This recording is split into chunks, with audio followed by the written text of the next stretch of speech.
multi-entity businesses Yeah. can be challenging, right? Yeah. Especially if you're running ops and finance from the hub, from like the headquarters, right? Yeah. And you're doing it for multiple entities. My big thing is consistency Hmm. across all. Make it as easy as you can to Yeah. manage the information, the Hmm. financial reporting, the financial forecasting, your cash flow management.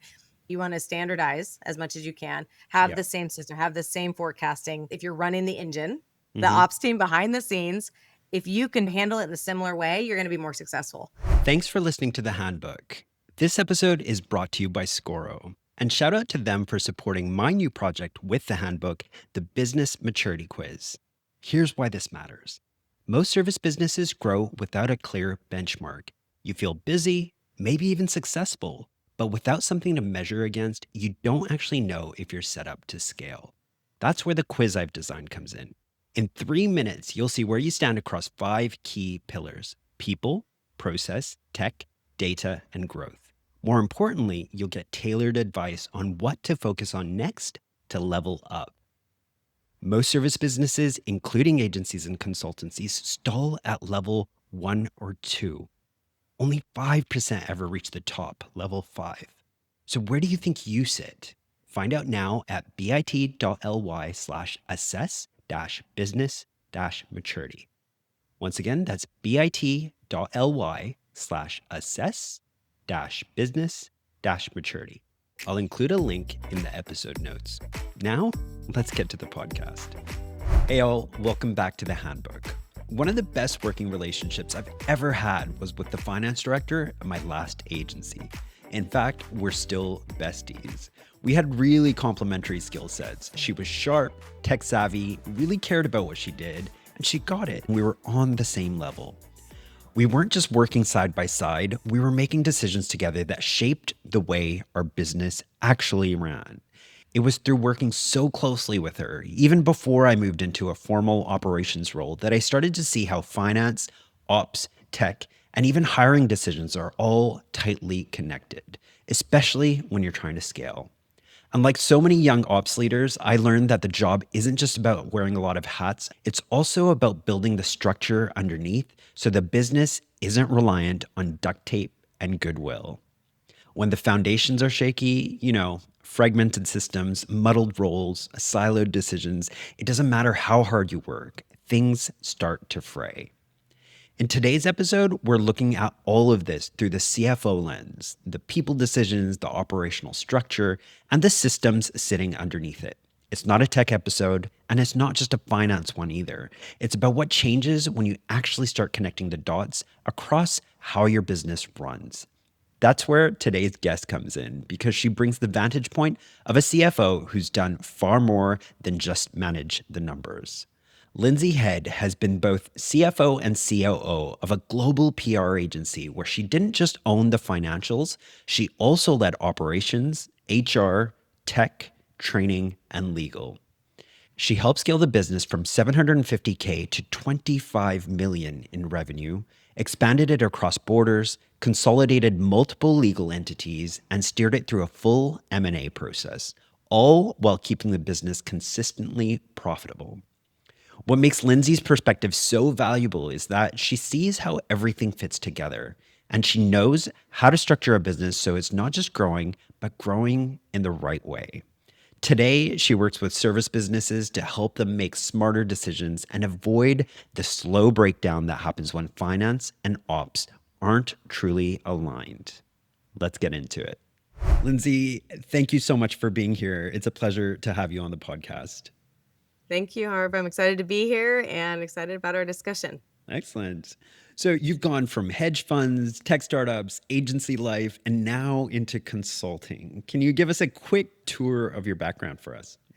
Ooh, yes, I definitely can. So my background spans from helping to start a money management firm right out of college. I worked in that industry for about 5 years, and then I moved into hedge fund accounting, which was very technical accounting.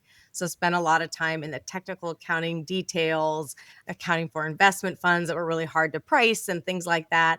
And from there, I really have always had an itch for startups. And I got an opportunity to join a tech startup that was in Seattle, Washington. And it was just an incredible experience. It was me and 5 developers, and they went on to be acquired by Yahoo, which was a very exciting thing to be part of. Then I got the opportunity to join J Public Relations as their CFO. That was my title, but Right. I oversaw a variety of things, starting Hmm. from HR, operations, legal, tech implementations, you name it, I did it, everything but the PR. Hmm. And I was there for, gosh, a lot of years. And still, they remain a client of mine, which I'm so lucky and feel very grateful to have. And I've gone out on my own about 6 years ago to do consulting for a wide range of clients. Amazing. Amazing. Yeah. I think it's really interesting. You weren't just overseeing finance, you were overseeing ops, HR, legal, tech, training globally for this Yes. organization. That's a huge remit, right? How do you oversee all of that without becoming a bottleneck? My approach to that, to overseeing all the different aspects of an agency without becoming the bottleneck, was or is that I leverage technology.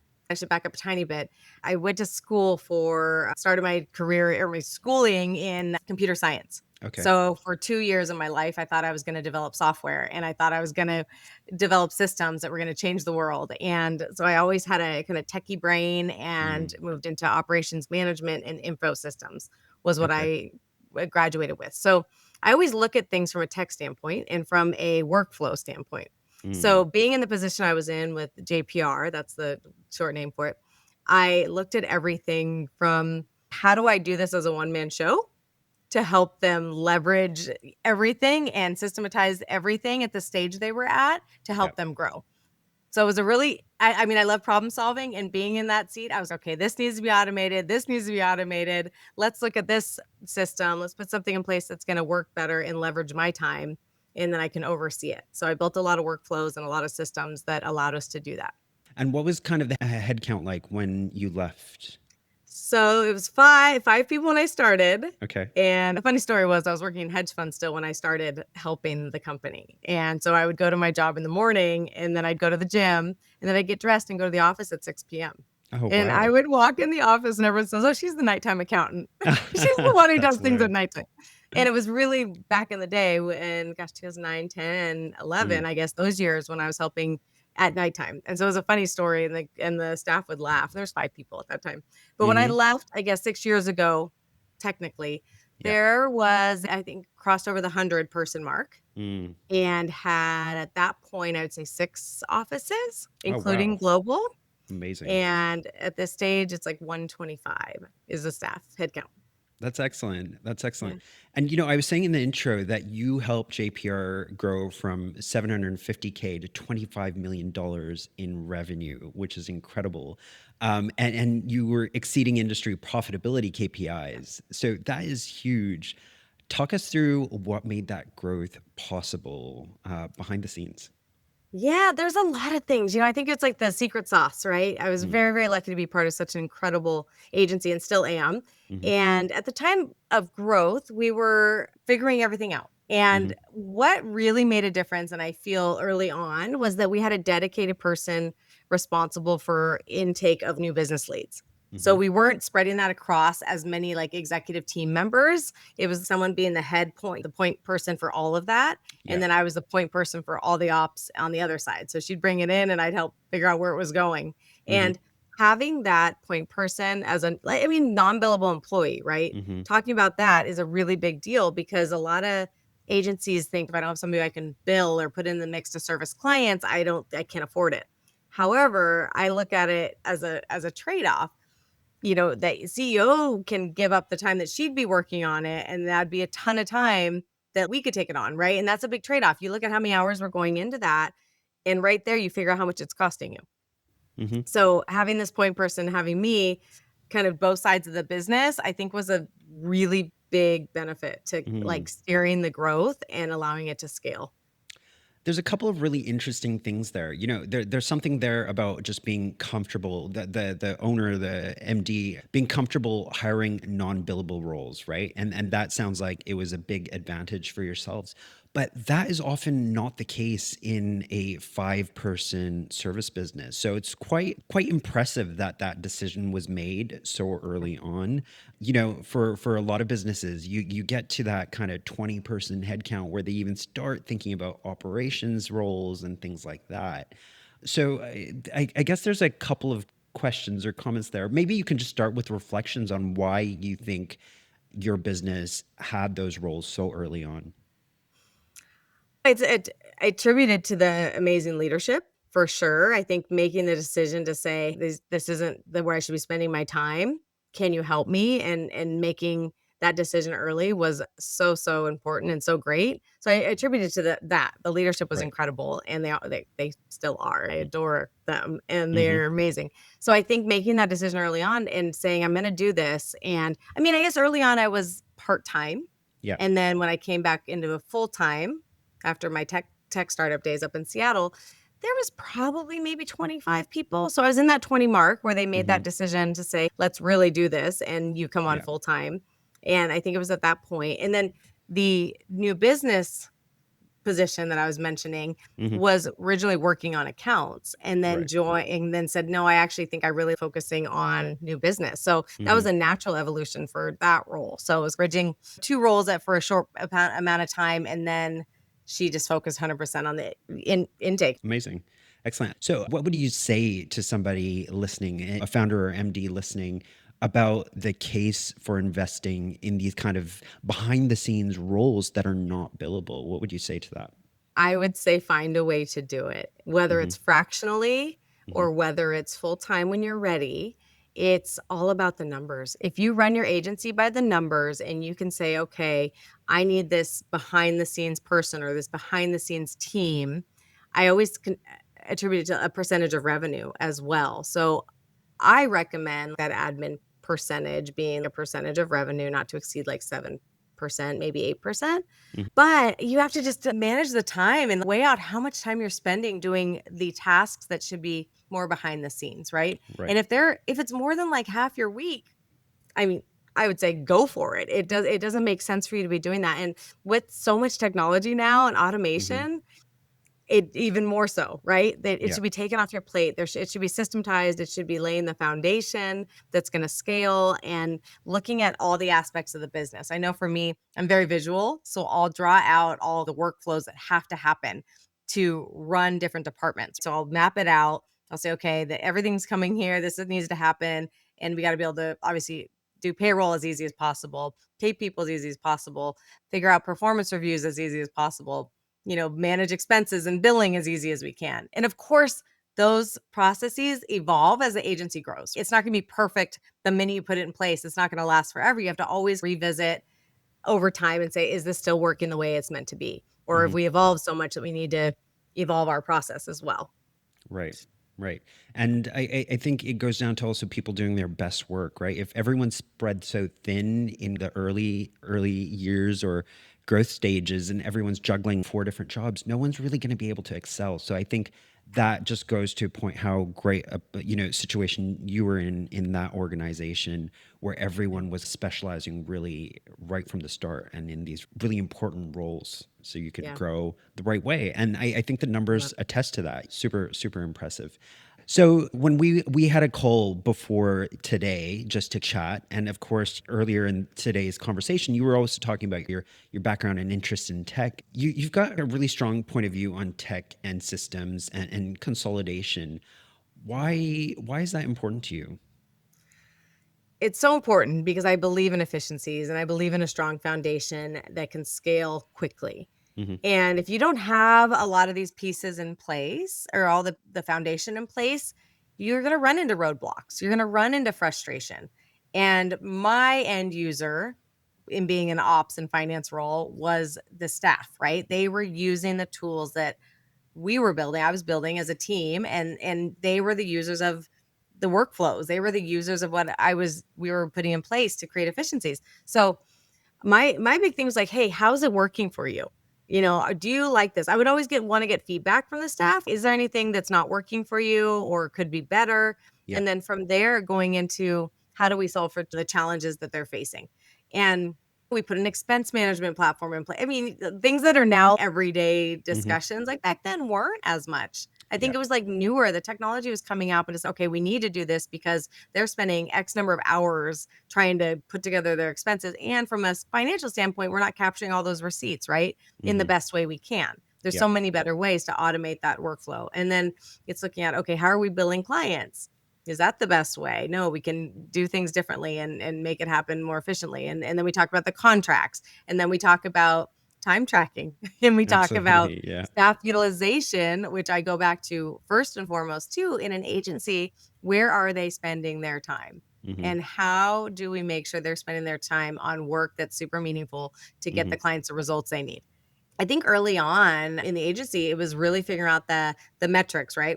How much time should they be spending on client work? And you talk about this all the time is staff utilization. You should be spending so much time on billable hours on Right. not on what the operations team needs. I Yeah. want you producing results and giving those clients what they need and what they're paying for, and not spending your time flipping through receipts trying to get your, expense Yeah. report in or trying to get us fill out a contract. Hmm. There's things that it's like that's not worth your time. I'm taking that off your plate.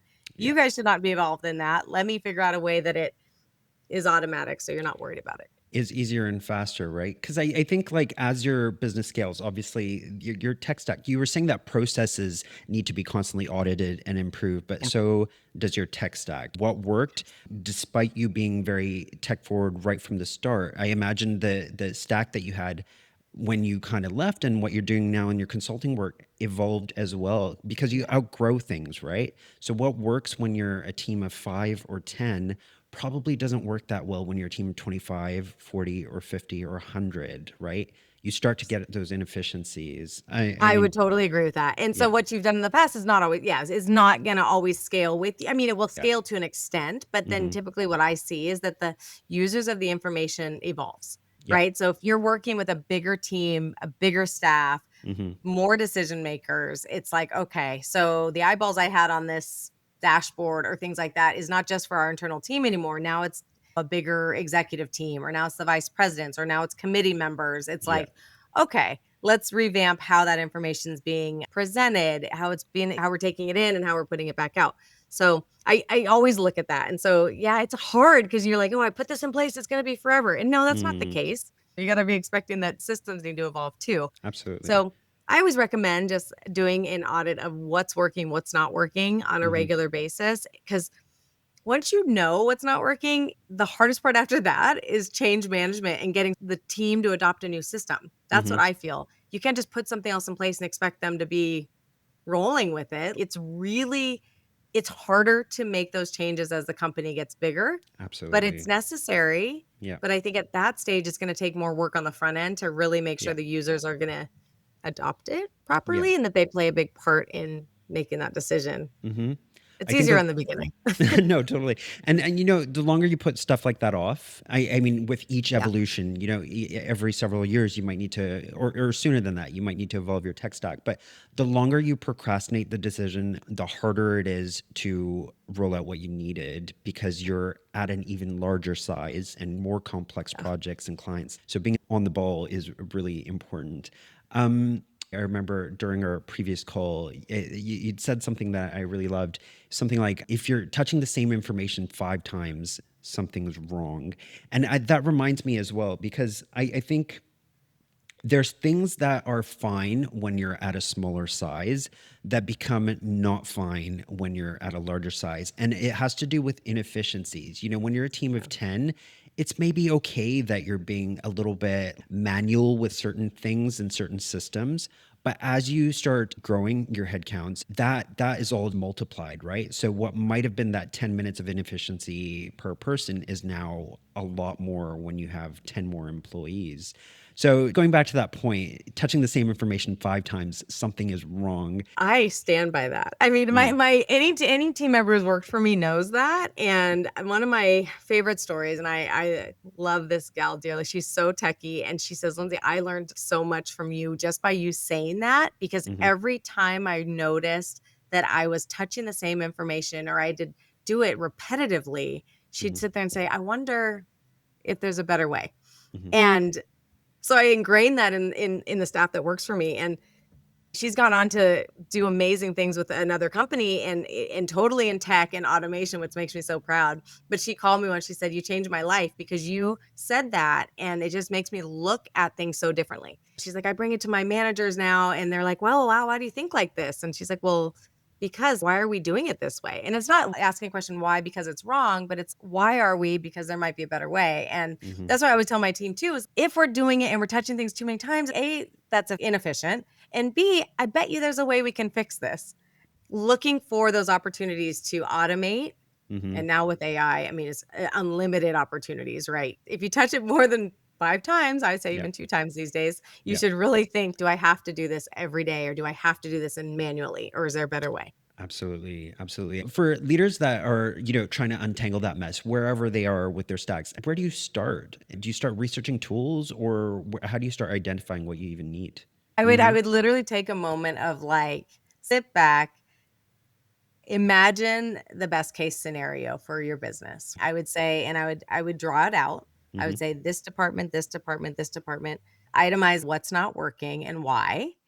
So then I think about, okay, in a perfect world, information would come here to here to here. And how do we do that without somebody having to push that along or Yeah. having to a human be involved, right? I love people. So I get so much energy and love people, of course, but I want them to do their best and highest work. I want them to be involved in thinking about how to improve things, not the doing of it, right? As much Yeah. as we need that. I mean, of course we need that at different stages, but I also think I want you to think because your brain is valuable and your contribution's valuable. Hmm. So I want them to play a part in how do we design this in a perfect world. So Mm. every client I work with, it's first like, let's talk about the information. How do you get it? And how do we get it quickly? What do Hmm. you actually need to make decisions? And how do we kind of reverse engineer that so we don't Yeah. need a ton of people to do the job? Absolutely. Figure out the problem that you're trying to solve, right? Rather than getting distracted by shiny tools. I think that's something that it's an important point, because I think we do get distracted by the Yeah. shiny things. Your friend texts you something, maybe not in a work context, but sometimes you hear somebody saying, "Oh, I use this thing," and then you go and research it and you end up solving a very small Yes. problem without looking at the big picture. And that is kind of the opposite of the kind of solution you're suggesting that we should be aiming for, which is really thought out and considered and thoughtful, and that improves everything rather than solving one small thing. 100%. It's gotta be big picture. I'm always big picture thinking and then getting Yeah. down to why are we solving this piece of the big picture? Hey, all, just taking a quick break to ask whether you've heard of Operations Nation.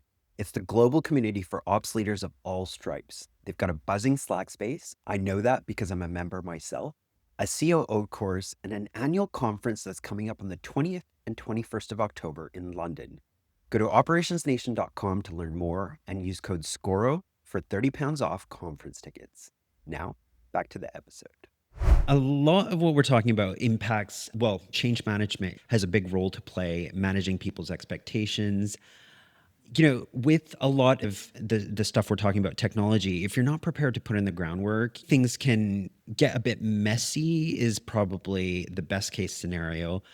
Complete failure is probably the worst case scenario if you haven't done the work, right? What do you think leaders should be thinking about in order to manage change well? Totally agree. I'm totally aligned with you. I think that's probably the most important part of rolling out systems and change management is really figuring out what the plan is to have it Hmm. be successful. And whether that's relying on implementation teams to do this properly, knowing who the point persons are, people are to be part of that focus group to then test it and then to roll it out. And there's so many phases. Hmm. I feel it's phase one is this and who's involved. Phase two, did it work? Did it not work? Are we sure we know it works? Double checking. And then let's talk through the other scenarios that we haven't thought of. So it's not, okay, let's get this now and roll it out. You do that sometimes because you're like, hey, Right. I want to get the problem solved. Yeah. But it can be a total failure or it can be something that keeps not getting to the perfect place that you want it to be. Hmm. And that happens with systems. I mean, I get it. You're eager to solve the problem. But I think, again, back to that big picture, Yeah. change management's big. I Hmm. mean, it's testing, get the people involved, educate the people, train everybody, make Hmm. sure the adoption rate is there, and then ask the question, are we solving the problem? And if we're not, you still are back to where you started. So Hmm. I couldn't agree more. It's a test it, role play it. I mean, Yeah, it's go through the exactly. system, go through the testing as much as possible because it's painful Hmm. if it's not, and people get frustrated. And the Absolutely. last thing you want is your team to say like, "Ugh, I'm just over this. It's been going on for 12 months." Yeah. Right? Yeah. That happens. Absolutely. Absolutely. Lindsay, we've been talking about M&A a lot recently. There was a recent episode we had which we were talking about how you should be running your business like you're looking to sell, even if you're not. How important that is and how valuable. It just means you're operating in a really smart, grown-up way, and that's absolutely key. We have also had an episode on actually someone that's acquired multiple businesses and the pitfalls and learnings that he had on that journey. And you've led an M&A process. You've managed operations across borders in this organization and supported others and had to keep those behind the scenes pieces moving. What when it comes to how a business is set up to handle that kind of complexity, multi-entity, mergers, acquisitions, what makes life easier and the business more resilient? Can you give us some advice? Multi-entity businesses Yeah. can be challenging, right? Yeah. Especially if you're running ops and finance from the hub, if that makes sense, from the headquarters, right? Yeah. And you're doing it for all multiple entities. So Mm-hmm. that's what I'm used to, right? You are Mm-hmm. leading everything, you're doing it for all entities involved. Yeah. My big thing is consistency Mm-hmm. across all, right? To make it as easy as you can to Yeah. manage the information, the Mm-hmm. financial reporting, the financial forecasting, your cash flow management. You want it the same across the board as much as possible, given currency Yeah. exchanges and all that stuff, especially if you're overseas. That does throw a wrench in things for Yeah. sure, because you have to constantly think about, okay, what's the impact there and how does this work? And what if you have teams in the US doing some of the work in the UK? Mm. Brings up a lot of cities that you have Mm-hmm. to think about. And I can't say you always know the answer, but I'm always committed to saying you are going to figure it out and we're going to do Mm-hmm. the best we can. But going back to running it from an ops standpoint, as much as I could be consistent across all Mm-hmm. is the best way I would do it, right? You want to standardize as much as you can, have Yeah. the same system, have the same forecasting setup, have the same approach, Yeah. to price. Pricing is going to be different because the markets are different. That's Absolutely. hard, Yeah. but I think going back to just if you're running the engine, the Mm-hmm. ops team behind the scenes, if you can handle it in a similar way, you're going to be more successful. Yeah. So for us, that's how we approached it. And I think from a owner standpoint, they want to see things all consolidated. So it, I think standardize as much as you can across Yeah. entities. I think that's really good advice. And I was working for a agency group as well that had multiple entities. We're doing similar things in different markets. But yeah, I think the value of being consistent makes the life of that kind of group finance director, group ops director, and the kind of head of the agency group as well so much easier because there's just so much complexity, like you're saying. I remember things like cross charging because we used to work and support each other cross borders and stuff like that. So if you've never had to deal with that, you're very lucky because that can be a bit mind boggling. So I'm glad I wasn't Oh, doing that. It was our FD. Uh, but yeah, it there was. gets really complicated. Gets complicated and the like laws around and that well, I should say the Mm, accounting standards around that and the way yeah. you need to be handling that, it's unique. And then I have to say when you get involved with different tax implications, you've got that over in the UK. We don't have that in the US. Like, Yeah. how do you handle those things? It's like there are just so many nuances that are not handled in the same way, right? You've Hmm. got then you get into the people aspect of it and you've got paid time off. Over there, you've got holiday standards and Yeah. different things. So as much as you want to be the same across the board, you still have the nuances that impact us on the back end and behind the scenes because Absolutely. we're having to account for all of it the right way and make sure HR is handled in the right way. Totally. And there's just so much differences when you start getting into cross border. Absolutely. Another thing that reminds me of tech has a role to play in that as well, because, from a tech stack point of view, we might think, okay, we're using Zero or QuickBooks or whatever, but often that decision can't be made globally, right? Like that example with France, like they have their own accounting platforms because everything is just so unique to that market. So it gets really tricky. That's Yeah. something that you have to bear in mind when you're running a group, isn't it? Is You nailed it. I think when we launched and started operating in the UK, Our tax team was like, wait, we don't use QuickBooks Online. Mm, We use Xero. And I said, well, we're not going there because we're going to be consistent. yeah. And we use QuickBooks Online for our US entities. But that was a challenge, absolutely. And the way it's presented when you use a different country's version Yeah. is different. And the way it's presented financially is different. Yeah. And it just doesn't work the same. I mean, similar with, I know there's companies now that do employ staff here and overseas for you. Right. Yeah. Deal is the example that comes to mind for Yeah. me. They Yep. help you hire local employees when you don't have a entity there. Correct. Yes, you Mm, don't have an entity. So with a lot of the things we faced was our owners were US based. yeah. They were not UK based, yet we opened in full operations there. And I Mm, got to tell you, you can't go get a bank account. You're not a mhm, US, you're not a UK citizen resident. You don't. So those types of things are super challenging. yeah. You are not a resident of that region and you don't have the same ability to go do the things that you would do like in the United States. So there Mhm, are solutions out there. So yes, deals like one of them that I think came in later that I was like, oh, that would have solved a lot of challenges and headaches in the beginning. mhm, Other ways, there's local directors who can serve for a very short time to support you in opening bank accounts and supporting in that manner and just helping you on the ground because they know what they know about the challenges businesses face. So yeah. there are services like that that I know we've relied on Right. to help. So yeah, really, really good stuff. But it is really challenging because nothing is consistent when you start going cross country Mm, and globally. And I just see these large companies and I'm like, wow, I just think about their teams in the background. mhm, You're right. You and I would know, like, I know they're going through hoops for different reasons, but yeah. it doesn't always seem that way. But I know there's a lot going on behind the scenes. And I think, we're talking about headcounts growing and that gets more complex, obviously, when you're a multi-entity, like domestically.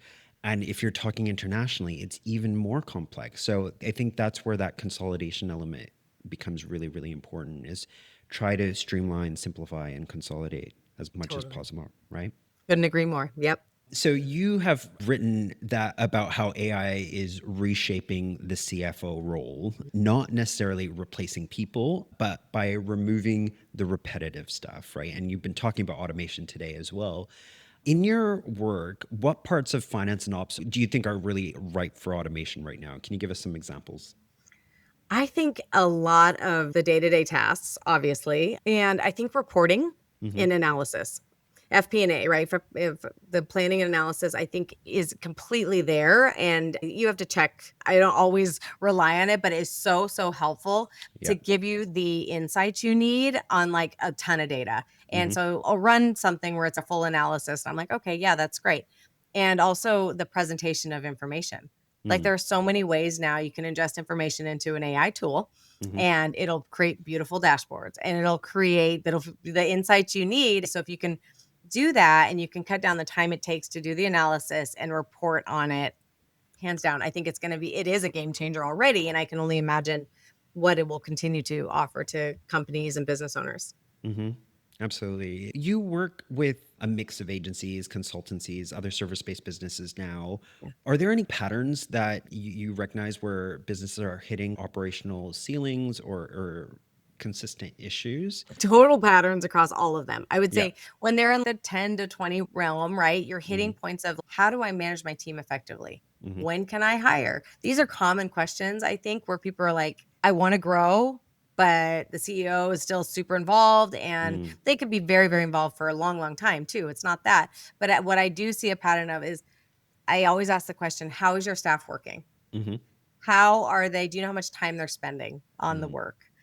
Where is their time going? Do you have 5 people involved in a meeting when only one needs to be there and you send out a recording?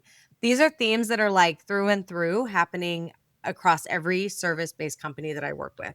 They always have to ask that question and go back to the gross margin by client. Are we actually making money? hmm. Right? So I'll see one thing and certain trends on the financials, and then it'll make me say, who's managing this process, first of all, and who's managing the team? Hmm. And it's similar across the board. And I would say that's the number one thing that is through and through what's going on. And then the second thing is I get involved with clients at different stages. And what I do see is if they haven't been managing by the numbers and we try to get them into a place of managing by the numbers in Mm-hmm. their service-based company, a lot of times they're overstaffed financially from a labor standpoint. Mm-hmm. From what I would recommend from a really healthy labor percentage. So you'll get into a Right. place of that. And so you're trying to solve for that, but that brings you right back to how is the team working? Mm-hmm. Because they feel like they're overwhelmed, but then their labor percentage is too high. And so you try to like problem solve to get them in a really good, strong place financially. Mm-hmm. And not to say they're not in a good place financially, but I always look at that labor number as indicative of Yeah. are your financials in the best place they could be from a service company, right? Because you want to keep that in line. You don't want to have to lay people off if something goes south. Mm-hmm. And you really want to then dig into are we being as efficient as we can with our team to Yeah. deliver on the services? So that is a theme. That There is is- super interesting to me that when you're not really on top of your metrics and control of your organization, how you might feel busier and need more people. And it's when you start to tighten that ship, you realize this is where all the time is being wasted. And this is how we could be more efficient. And we have too many people, actually. So that is actually really, really interesting. So, Lindsey, we're coming towards the end. I've got my last question for you, and it's kind of a broad one, but let's see what you suggest. If someone's feeling buried under their tools, processes, hiring decisions, and visibility issues, what's one decision they can make this quarter that would genuinely move things forward for them? I think pause. If they can pause this quarter, take a minute, take 3 hours, whatever. I don't know, write down how it's going, how you wish it was going. And then I think you could glean some insights into where do we need to focus our energy this quarter or next quarter to make improvements so everybody can work smarter, not harder. Good advice. And the analogy that comes to mind for me is that I listened to a lot of things about mental health and stuff like that. A lot of times we might feel anxious, but we don't, and we want that feeling to go away, but don't spend enough time thinking about why am I feeling that way. And if we Mm, did, we might be able to get to the meat of it and address yeah. that issue. And that kind of aligns with what you're saying is that rather than just knowing that something's not quite right, just really taking the time out to think about it in a deeper Yeah. way. I think we're really accustomed to pushing, pushing, pushing and just keep it going. We'll deal with that later. Lindsey, it's been an absolute pleasure having you on the podcast today. If somebody wants to, speak to you and get some advice, you're based in California, is that right? Based in San Diego, California. Yep. Amazing, amazing. And how can they find you and connect with you and speak to you? I'm a huge fan of LinkedIn. So you can find Okay. me on LinkedIn, search for me, and I operate my business name is Pulse Business Group. That's my Hmm. consulting group. And you can reach out to me anytime. Happy to Amazing. connect and send me a message on LinkedIn or anywhere else. If you want to email me, my email's on there. And I also have a way to schedule a brief meeting if you ever want to chat. We'll put the links to all of that in our episode notes as well. Once again, Lindsey, it's been a pleasure having you on the podcast today. Thank you so much for being Thank here. you. I loved that conversation with Lindsey. We covered a huge range of topics, but here are 5 things that stuck out to me. First, Lindsey's advice: invest in non billable roles to unlock growth. Dedicated business development and operational roles pay for themselves. Number 2, if you're touching the same information more than a couple of times, fix the workflow. Keep auditing and evolving the tech stack as the team scales. Okay. Number 3, change management is a program. Phase the rollout, involve users early, test, train, and measure adoption before you declare victory. Number 4, multi-entity is survivable if you standardize what you can and respect the local nuance.